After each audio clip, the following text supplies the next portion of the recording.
వెలుగొండ భూ నిర్వాసితులకు కూటమి ప్రభుత్వం అండగా ఉంటుందని మంత్రి నిమ్మల రామానాయుడు హామీ ఇచ్చారు. ముంపు ప్రాంతాలు 11 గ్రామాల్లో 11 కమిటీలు ఏర్పాటు చేస్తామన్నారు. నిర్వాసితుల విషయంలో కొన్ని సాంకేతిక సమస్యలు ఉన్నాయి. వాటిని పరీక్షించే ప్రయత్నం చేస్తున్నామన్నారు. ఇప్పటి వరకు 1800 వరకు గ్రీవెన్స్ రావడం జరిగింది. దీనిపై ముఖ్యమంత్రి సమీక్ష చేస్తున్నారు.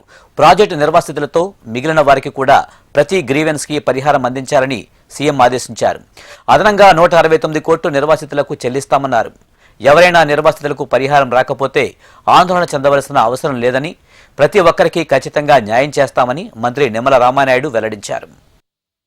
సాగునీటి ప్రాజెక్టులు అంటే ఆధునిక దేవాలయాలుగా కూటమి ప్రభుత్వం చంద్రబాబు నాయుడు గారు భావిస్తున్నటువంటి పరిస్థితి.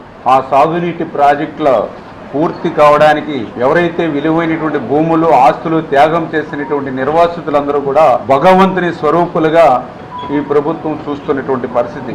ఈ రోజు మన కూటమి ప్రభుత్వం అధికారంలోకి వచ్చిన తర్వాతే ఈ యొక్క పనులన్నింటినీ కూడా 2 ఏళ్లలోనే చక్కా చేసుకుంటూ వాటన్నిటికీ మించి నిర్వాసితులకు సంబంధించి 900 కోట్ల రూపాయలు ఇవ్వాల్సి ఉండగా గత 5 సంవత్సరాల వైసీపీ పాలనలో ఒక్క రూపాయి కూడా నిర్వాసితులకు ఇచ్చినటువంటి పరిస్థితి లేదు. నిర్వాసితుల్ని మోసం దగ 5 సంవత్సరాల వైసీపీ పాలనలో.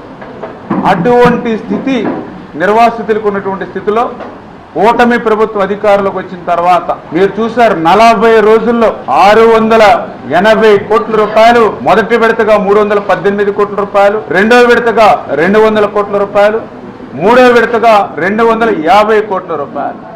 ఈ రకంగా 3 విడతలు 40 రోజుల్లో నిర్వాసితులకి అందజేసిందంటే కూటమి ప్రభుత్వం. ప్రాజెక్టు నిర్మాణం ఎంత ముఖ్యమో ఆ ప్రాజెక్టుకి త్యాగం చేసినటువంటి నిర్వాసితులు కూడా ఈ యొక్క ప్రభుత్వానికి అంతే ముఖ్యమనే ఉద్దేశం. గౌరవ ముఖ్యమంత్రి చంద్రబాబు నాయుడు గారు కూడా ఆ యొక్క నిర్వాసితులకి మనం ఎంత ఇచ్చినా కూడా రుణం తీరదు, వాళ్ళ పట్ల మనం కృతజ్ఞతా భావంతో ఉండడం తప్ప అనేటువంటి ఒక మంచి ఆలోచనతో వెలుగొండ జలాలతోటి లబ్ధి పొందినటువంటి వారి కంటే కూడా నిర్వాసితులు ఒక మెట్టు పైన ఉండాలి అనేటువంటి చంద్రబాబు నాయుడు గారి యొక్క ఆలోచనతో వెలుగొండ ప్రాజెక్టు ప్రారంభం ద్వారా రైతుల కళ్ళల్లో, ప్రజల కళ్ళల్లో, ఫ్లోరైడ్ బాధిత కరువు ప్రాంత ప్రజల్లో ఆనందం ఎట్లా చూస్తూ ఉన్నామో నిర్వాసితుల కళ్ళల్లో కూడా అట్లాంటి ఆనందమే మనం చూడాలనేటువంటి లక్ష్యం చంద్రబాబు నాయుడు గారికి ఉంది. కాబట్టే ఈవేళ ఆ రకంగా 768 కోట్ల రూపాయలు 40 రోజుల నిర్వాసితులకు చెల్లించడమే కాదు, ఈ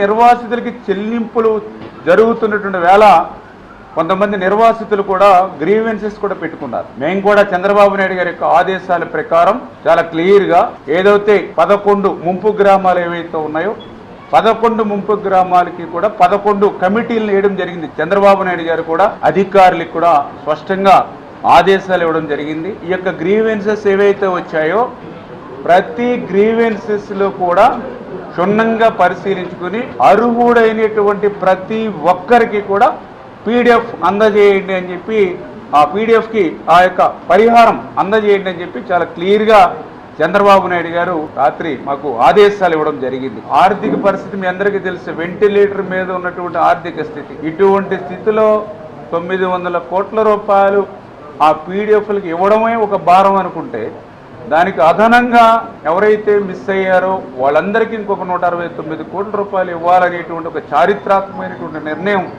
ఇవాళ చంద్రబాబు నాయుడు గారు తీసుకున్నారు.